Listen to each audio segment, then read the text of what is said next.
everybody. I'm Pastor Rick Warren, pastor of Saddleback Church here in Southern California, and author of The Purpose-Driven Life.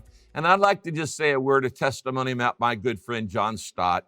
You know, if you were going to name the most influential pastor of the 20th century, John Stott would be my choice as the most influential pastor. In fact, I believe he's among the top 3 most influential Christians in the last half of the 20th century, right along with Billy Graham and Mother Teresa. And Billy and John were both mentors to me. There's no doubt that Uncle John had a tremendous influence on my own life and ministry. You know, he wrote more than 50 books, one of which one people made such a compelling case for the idea that every Christian is a minister that it became a foundational book for us as we built Saddleback Church.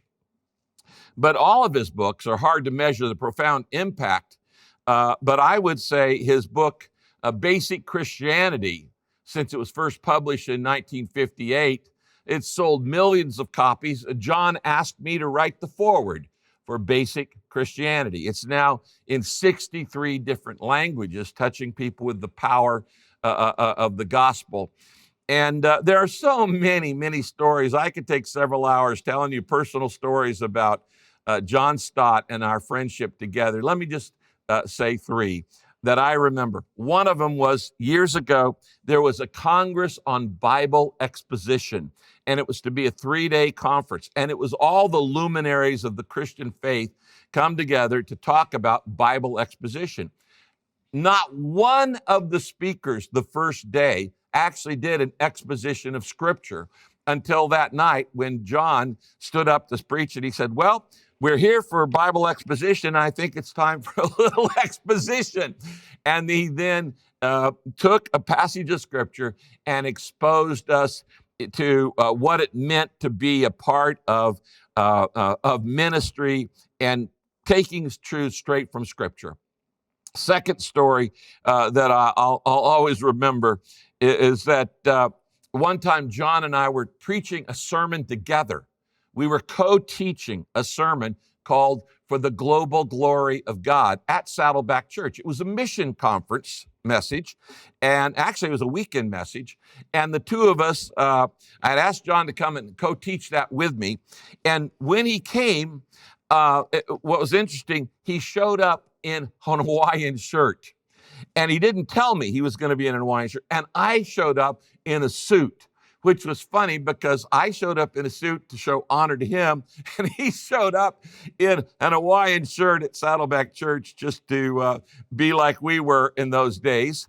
And we don't wear Hawaiian shirts anymore, but he did. And I remember telling him, I said, you know, John, thanks for wearing an Hawaiian shirt to honor me.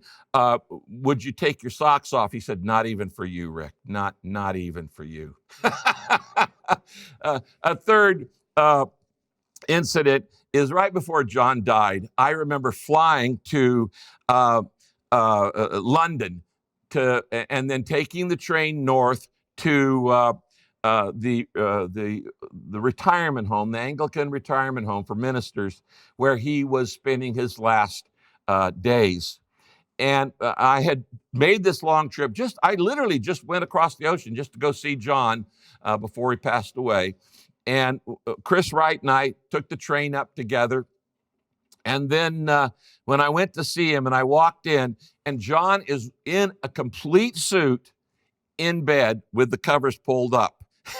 And I said, John, why are you dressed up in a suit? You didn't need to dress up for me. He said, Rick, I knew you were coming.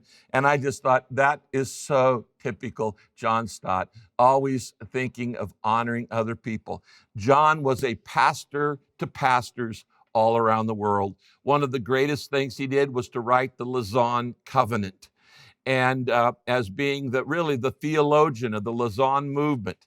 And then, of course, Langham Partners and the ministry of training preachers to preach all around the world. He is unforgettable.